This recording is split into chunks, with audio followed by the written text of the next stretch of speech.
In our headlines on this Monday afternoon, May 15th. On the domestic front, electricity and gas bills are poised to become more costly come tomorrow as authorities commit to ensuring sustainable supplies and sound operations at the Korea Electric Power Corporation and the Korea Gas Corporation. President Yoon Suk-yeol looks ahead to a bustling diplomatic agenda this week that starts with a summit with his Canadian counterpart Justin Trudeau in Seoul and a broader gathering of global leaders at the G7 in Hiroshima before ending with one-on-ones here at home with his European partners. Meanwhile, over in Türkiye, the outcome of the presidential election remains in limbo as neither of the candidates, including current President Recep Tayyip Erdogan, appears to have cleared the threshold to a tangible victory. Come tomorrow, that is Tuesday, utility bills, including those of electricity and gas, will be raised by over 5% to ease the financial woes faced by the relevant state corporations. Our political correspondent Han Sung-woo reports. Starting Tuesday, South Korea's electricity rates will go up by 8 won, or about 1 cent, per kilowatt hour. It's estimated to cost a 4-member household around 3,000 won, or $2.20 more on average per month. Gas bills for cooking and heating will rise as well, by 1.04 won per megajoule. That will cost a 4-member household about 4,400 won, or $3.30 more each month. Both rates are increasing by 5.3% from current levels. The Ministry of Trade, Industry and Energy, which had discussions with the ruling People Power Party earlier on Monday morning, said that the hike was inevitable. An extra hike is unavoidable if we are to procure a sustainable supply of energy and normalize management at the Korea Electric Power Corporation and the Korea Gas Corporation. The hikes for the April to June period come amid high global energy costs and mounting losses for the state utility companies. In the first quarter of 2023, the government had increased the electricity rates by 13.1 won per kilowatt hour, but had frozen gas prices to keep heating bills down during the winter.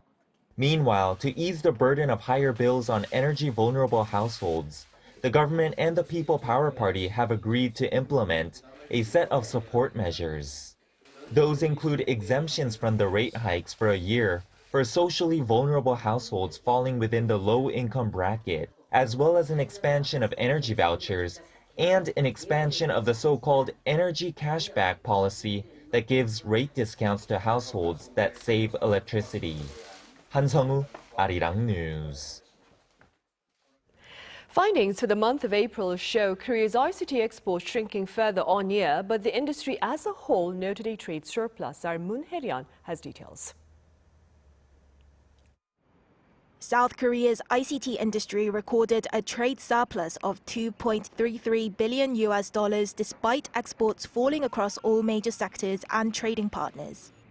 According to data released on Monday by the Ministry of Trade, Industry and Energy, the total value of tech exports in April came to around $12.8 billion, nearly 36% lower than the same month last year. The ministry attributed this to April last year recording the highest value of ICT exports for the month of April, while the ICT industry this year has seen lower demand due to the downturn of the global economy. By sector, there was a 40.5% decline on year in the total export value of semiconductors, marking the 9th consecutive month in which chip exports have fallen on year.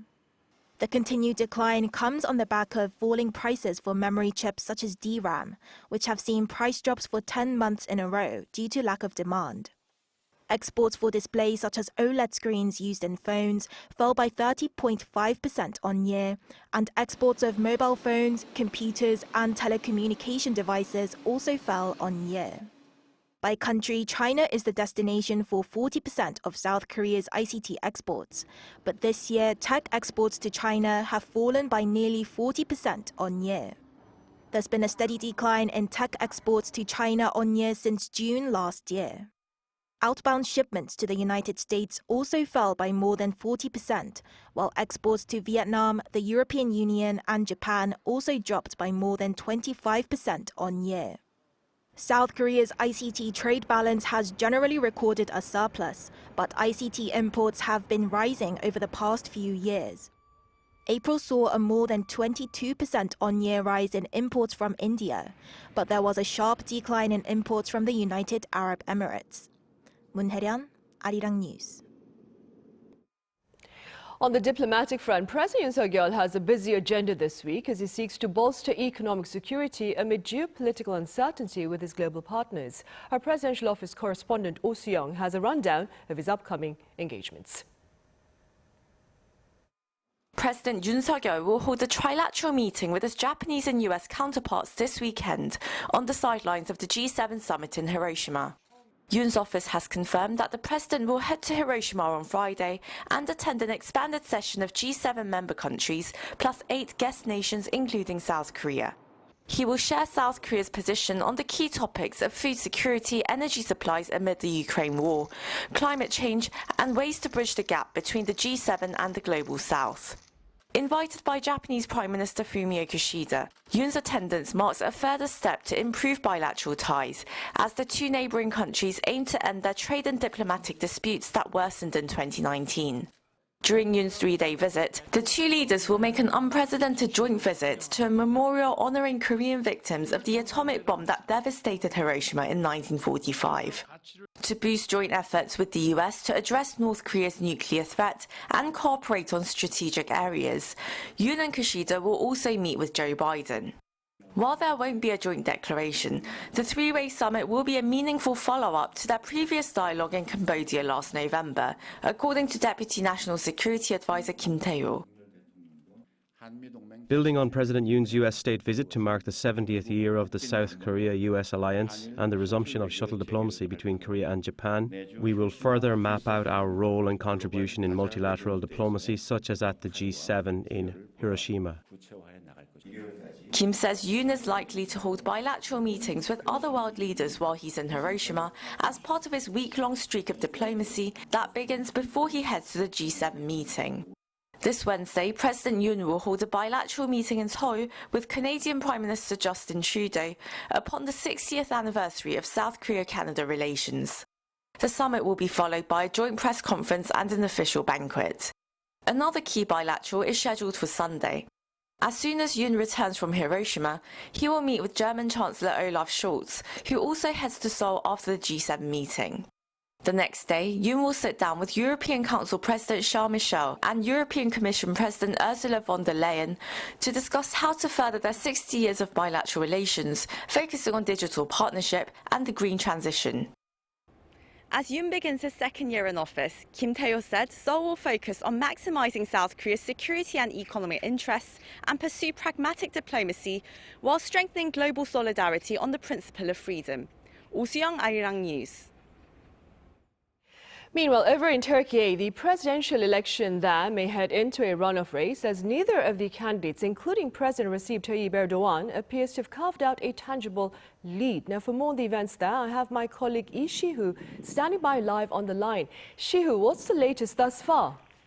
Sunny, it's a fierce fight indeed. It doesn't seem like either of the two candidates will secure the 50% of votes required to win the election.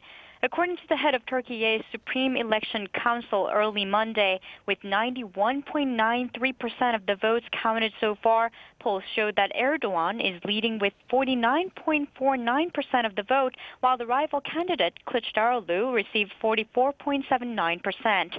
The third candidate, Sinan Ogan, received 5.29% of votes, but according to the latest preliminary election results by the state-run Anadolu News Agency, some 97.95% of the votes have been counted, with Erdogan receiving 49.34% of votes and Kılıçdaroğlu receiving 44.99%. If neither candidate can secure more than half the votes, there will be a runoff between the top two contenders 2 weeks from now on, May 28th. Right, May 28th, that will be the last Sunday of this month. Meanwhile, Shio, I understand pundits are making note of the unity among the country's opposition this time around. Could you tell us a bit more? Yes, Sunny, this is the first time that Türkiye's factious opposition has coalesced around a single candidate to face off against Erdogan. Kılıçdaroğlu, an economist and a politician, represents an election coalition of 6 opposition parties. Erdogan is the 12th and current president of Türkiye since 2014, and prior to that, he served as prime minister from 2003 to 2014. Now, these elections come at a critical time, less than 3 months after a vicious earthquake in February killed more than 50,000 people in southern Türkiye and northern Syria. Erdogan has been criticized for botched rescue efforts and lax building controls that his ruling Justice and Development Party presided over for 2 decades. This also comes amid a serious economic crisis where over the last 2 years, the country's currency has plummeted and prices have ballooned. It's expected that if elected, Erdogan will continue to refrain from imposing sanctions on Russia and maintain a friendly relationship with the country. On the other hand, Kılıçdaroğlu is expected to work on restoring relationships with NATO and the European Union and focus efforts on recovering the economy. Now that's all I have for now. I'll be back with more updates in a later newscast. Back to you, Sunny. All right, Shiu, thank you for the latest on the presidential race over in Turkey. Meanwhile, in Ukraine, the battle for Bakhmut continues, with Kyiv claiming it has been securing tangible gains on ground against Kremlin forces, to which the latter denies. Our Isingje has the latest. Ukraine says it has made significant advances in the eastern city of Bakhmut, with Kyiv's defense minister claiming that its troops had captured about 10 enemy positions in northern and southern regions of the city. Ukraine has also claimed that it had advanced some 2 kilometers in the past week, signaling a huge momentum shift in Bakhmut. However, the Kremlin denies this, saying that while Ukraine did attempt large-scale attacks from the south and north of Bakhmut over the past 24 hours, Russian forces were able to defend their territory. The Russian Defense Ministry also stressed that Russian troops changed their position for strategic reasons, a move it claims is being falsely reported as fleeing and not regrouping. Meanwhile, Ukrainian President Vladimir Zelensky made a surprise visit to Paris on Sunday to hold talks with French President Emmanuel Macron. His visit to the French capital was an extension of his multi-stop European tour to request fresh pledges of military support as Kyiv continues to prepare for its counteroffensives against the Russian forces. The French presidential office noted that the two leaders discussed Ukraine's military and humanitarian needs and the more long-term perspectives for a return to peace in Europe. It added that Macron will reaffirm France and Europe's unwavering support of Kyiv. Zelensky's trip to Paris came after he paid a visit to German Chancellor Olaf Scholz earlier Sunday, where the two leaders discussed Ukraine's planned counteroffensives against Russia. Lee Seung-jae, Arirang News.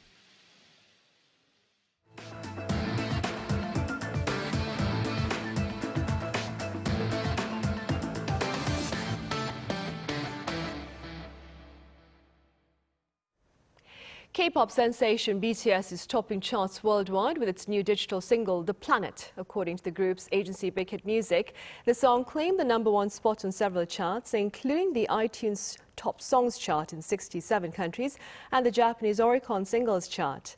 The Planet is the first song featuring the group's full lineup in nearly a year since the release of Yet to Come last June. Up next, our culture correspondent Song Yoo-jin was at the former presidential office of Cheong Wa Dae to mark its first anniversary as a landmark here in the capital city. To take a look. It's been a year since the Blue House opened its doors to the public. The former presidential office is now a cultural landmark. Cheong Wa Dae had a long history before serving Korean presidents, stretching all the way back to the 12th century and the Goryeo dynasty. The Cheong Wa Dae area was part of Namgyong, one of the 3 administrative districts of Goryeo. It became the back garden of Gyeongbokgung Palace during the Joseon dynasty. During the Japanese colonial period, it was where the Japanese Government General of Korea was located. Since the establishment of the Korean government in 1948, 12 presidents from Lee Seung-man to Moon Jae-in have called Cheong Wa Dae their home and office. Before opening to the public on May 10, 2022, the area was closed off for security reasons, offering tours from time to time. So a year has passed since Cheong Wa Dae first opened to the public, and as you can see, this area is still bustling with a lot of visitors here to take a look into the former presidential office. I came here when I was in high school, but back then I couldn't go inside the buildings. Now I can really feel that Cheong Wa Dae has returned to the public. The building itself represents a whole authority, and it represents also something, I think, much bigger than just Seoul. Since it was the presidential palace for many presidents to come, and I think that's why it's a must-see place. More than 3.4 million people have visited so far, more than 1 million the number of visitors last year to the 4 main royal palaces in Seoul combined. The Culture Ministry now aims to make Cheong Wa Dae one of the country's most prominent landmarks. One expert advises integrating history with the latest trends. Instead of simply showcasing Cheong Wa Dae's history, we should create trendy cultural content and tour programs. Cheong Wa Dae could be the center of a new tourism cluster, as it's located near popular tourist spots like the National Folk Museum, Bukchon Hadong Village, and Gyeongbokgung Palace. Cheong Wa Dae has exciting plans for the remainder of the year, including exhibitions, tour programs, outdoor music concerts, and a festival for artists with disabilities. 송유진, Arirang News. Seoul has won this year's International Forum Design Award. Now, it's the second year in a row that the Korean capital city has been awarded this honor, that is. And this time it's for Seoul's unique Seoul Drop modular public furniture system, which is part of the city's fun design project for public spaces. The water droplet-shaped seating system consists of 5 modules that is currently on display in Songhyun Square in central Seoul. Come next month, the seating will be set up at parks along the Hangang River. In 2022, Seoul brought home the same award for the cloud, that is, its public shades. Now, for those of you who tuned in last Friday, I suggested a weekend trip to Hadong County in Gyeongsang-Namdo Province to indulge in the region's World Tea Expo. Well, for those of you who are unable to go, my colleague Choi Seong has a follow-up report that seeks to share the broader culture of tea. The aroma of fresh tea washes over visitors at the 2023 World Tea Expo Hadong. The expo is running until June 3rd at Hadong World Tea Museum in Hadong-gun County in Gyeongsang-Namdo Province. This year's Tea Expo, which was postponed for last year due to COVID-19, is organized around several experience zones. Visitors can taste a variety of teas at the spacious plaza in front of the World Tea Museum. Hadong tea is especially famous for woojeon, the highest grade tea made from the youngest leaves harvested in early April. It's a great opportunity to wash away your tiredness with a smooth and fragrant cup of tea. The Global Tea Experience Zone is also not to be missed. Visitors can enjoy the tea etiquette of various countries, including Korea's traditional tea ceremony.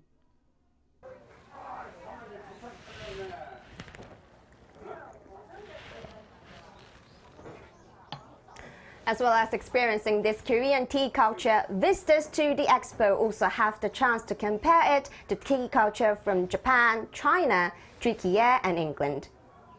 Visitors can compare differences among East Asia's tea cultures, such as how in Japan, green tea leaves are ground up as matcha powder and make soft bubbles that are easy to drink. I came to the Tea Expo because I have always been interested in tea culture. It's a chance for me to experience various countries' tea culture so I can broaden my knowledge. In Türkiye, they produce the tea from the same type of tea tree as in Hadong, but the way it is cultivated is different because they usually remove the tea leaves with scissors, not their hands. And they drink tea with lemon and lumps of sugar. You can also directly experience how Hadong tea is produced. The traditional method, which has been passed down for over 1,000 years, involves hand-mixing tea leaves from a heated large pot. I tried this tea-making experience last year and this year, but unlike last year, it was new this time, so it was fun, but a little scary because it was hot. Anyways, I still enjoyed it. Hadong World Tea Expo is hoping to welcome more visitors from all over the world. Choi Soo-hyung, Arirang News, Hadong.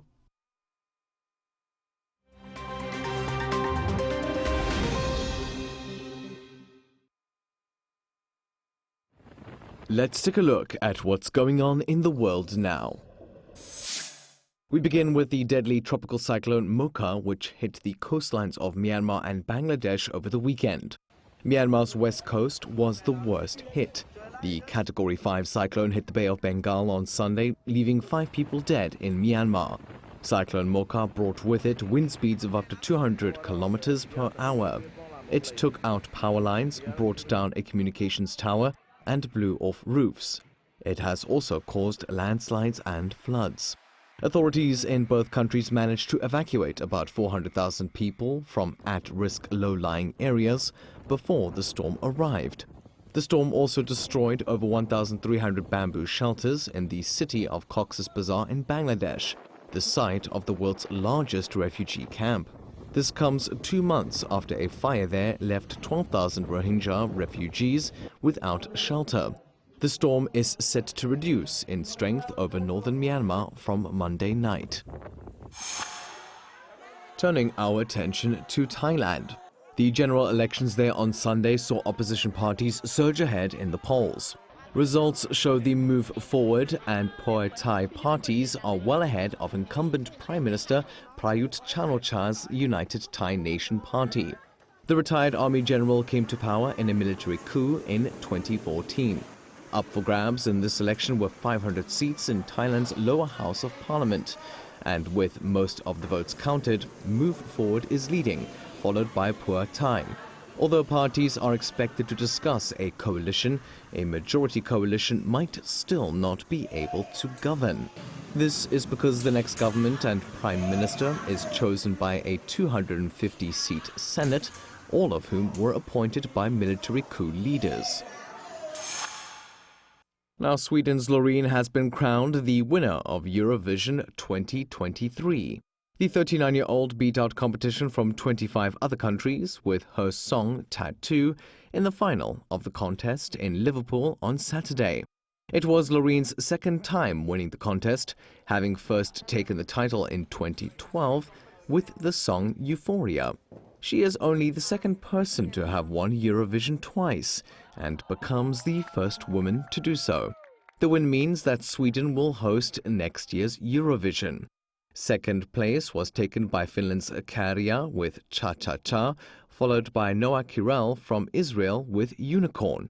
The 67th edition of the competition was moved to the UK from Ukraine due to the ongoing conflict there. And finally, a man from Florida has broken the record for the longest time spent living underwater without depressurization. Joseph Diteri, who also goes by Dr. Deep Sea, set the new best of 74 days on Sunday in an undersea lodge located 9 meters below the surface in Key Largo in Florida. The lodge does not use technology to adjust for increased underwater pressure, unlike a submarine. Diteri's accomplishment beats the previous record of 73 days, 2 hours and 34 minutes, set in 2014 at the same location. But Dr. Deepsea is not done yet. He plans to stay until June 9th, which will see him reach 100 days as part of a research project dubbed Project Neptune 100. Matthew Ashley, Arirang News.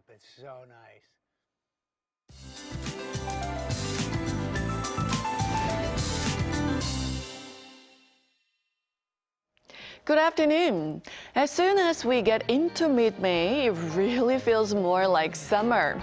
Today is Teacher's Day in Korea, and cool temperatures in the early morning hours have soared close to nearly 30 degrees Celsius this afternoon in most areas.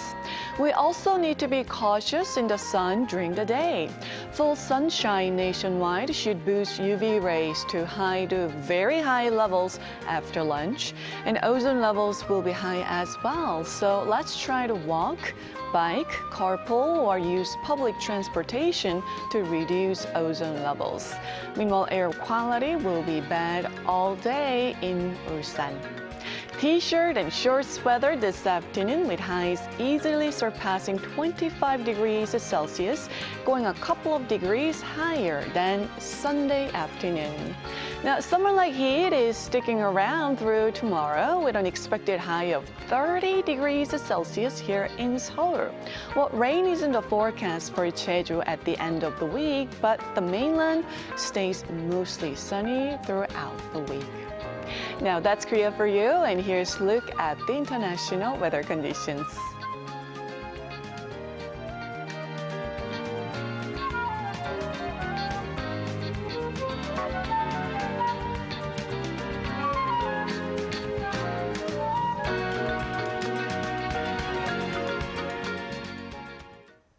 Those are the headlines at this hour, but we have our panel session coming up right after this break, so do stay with us. Thank you for now.